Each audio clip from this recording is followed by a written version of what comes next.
Over the past few months, I've tested out over 100 different AI music tools. Some of them are pretty bad,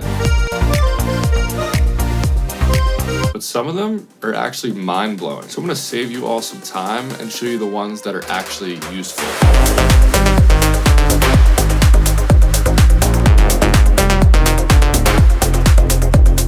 I know you're probably sick of hearing about AI at this point.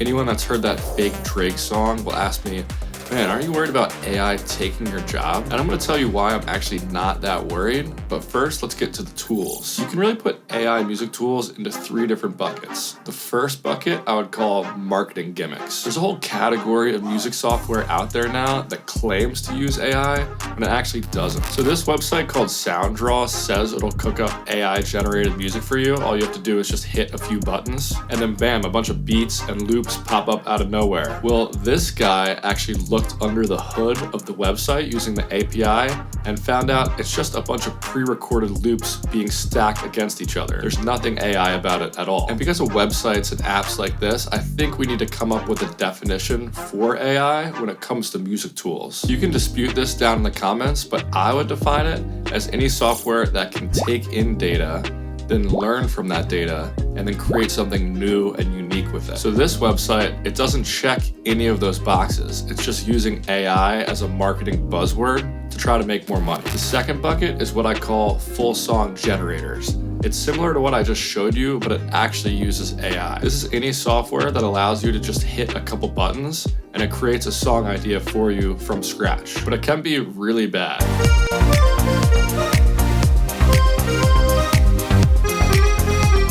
I mean, that might be the worst song I've ever heard. You can get some okay results with a tool called Ava.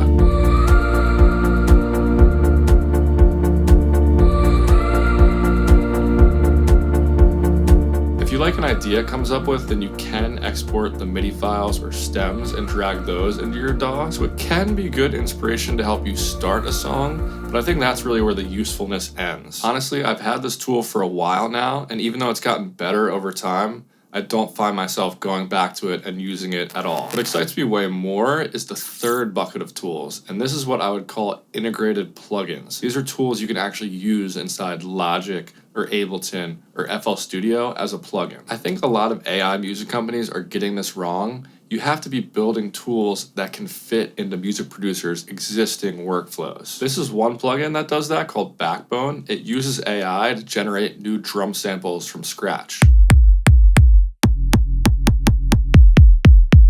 I mean, all I'm doing is hitting one button and it's creating new and unique kick drums for me. That's pretty insane. Under the hood, it's using this DrumGAN tech that was created by Sony Computer Science Labs. They're one of the leading teams working on AI in music. Now, some of the samples can be pretty bad, but then you'll find a lot of them are pretty nice too. But my favorite way to use this is to drag in a sample that I already know is good. Then I'll hit analyze so I can listen to that sample. Then I'll make the variation really low and keep hitting this refresh button, and it'll just generate an unlimited amount of kicks that are similar to my kick.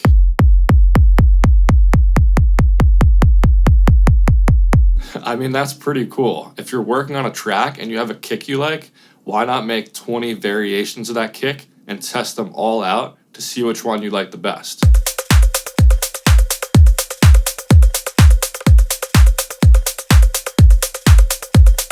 So those 4 different kick drums I was just testing were all generated by AI and based off my original kick sample. And this plugin does check all of our boxes. It's taking in data from listening to hundreds of thousands of samples, then it learns from that data, and then it makes something new with it. So it's a real AI tool, but it doesn't change the fact that you still have to know what sounds good to get the best results. And that's the hardest part that takes years of making music to learn. Now, I forgot to mention, I'm not getting paid by any of these companies to talk about these plugins. I just tried out a ton of different trials for products that use AI, and these are just a few that I actually found useful. Let's move on to the next tool that I think could actually help you learn how to mix better. I'm gonna take this raw vocal. I wanna love you in real time.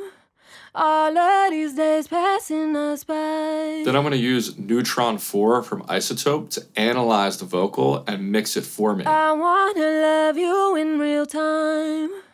All of these days passing us by. Don't let me forget what it feels like. I think they've integrated AI in a really smart way. So right away it knew it was vocals that I was listening to when I was playing that audio. And this plugin has been trained using hours and hours, maybe days of different vocal data. So it knows what a vocal should sound like. So it takes that data it's been trained on and then adds processing based on that. But that's where the AI part stops, and then you can dive in and use it as a normal plugin. So if we go into this tab, we can see what effects it's added. I wanna love you in real time. So it started with this dynamic EQ, then it's added an actual EQ after that. It's boosting the high end a little bit and some lows. Then it's adding 2 different compressors. And then at the end, it's adding some saturation. So I'll do it before and after so you can see what it did to the vocal. I wanna love you in real time. All of these days passing us by. Don't let me forget what it feels like to love you in real time. I'm pretty impressed by the changes it's made to the vocal. And I actually mixed these vocals before I used this tool myself. I wanna love you in real time. And it's funny because the AI has actually made a lot of similar changes that I have to the vocal. It was using a dynamic EQ to get rid of some high mid frequencies around like 2000 hertz. I'm doing that too. I wanna love you in real time. Now this is a more precise way of doing that, but it's the same idea. Then the AI model was using saturation and making the vocal brighter. I'm also using saturation on the vocal and making it brighter in the high end. So let's compare my vocal mix to the AI one. The top one is mine, the bottom one is the AI one. I wanna love you in real time. All of these days passing us by. Don't let me forget what it feels like to love you in real time. I think this plugin could be really useful for people who aren't that confident in their mixing skills.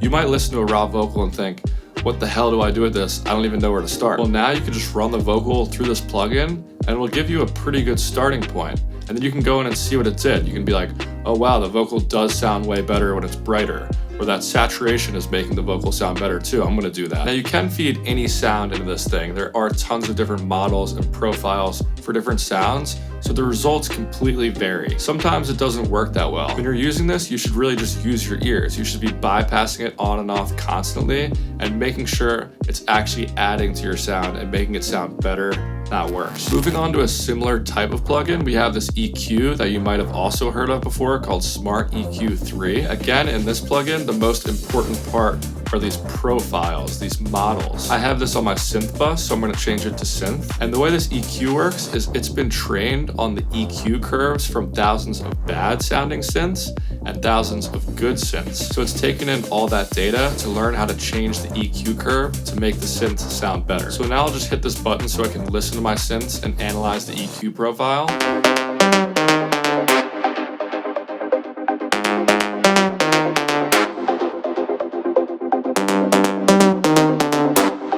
And using that, it makes an EQ suggestion. Now the problem with this plugin is it's only as good as the data it's been trained on. I have no idea what kind of synths this synth profile was trained on. Was it bass synths? Because it added way too much low end here. But the cool thing about this plugin is they make it really easy to only use the part of the EQ curve that you want to use.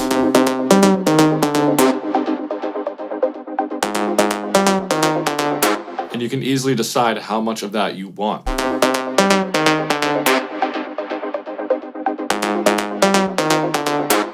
So I actually really like that decision it's made. It's reduced some frequencies around like 2500 hertz, some harsh frequencies in that area, and it's boosted the really high end. And I think that actually sounds pretty nice. So sometimes you'll use this on a sound and it'll make it sound better.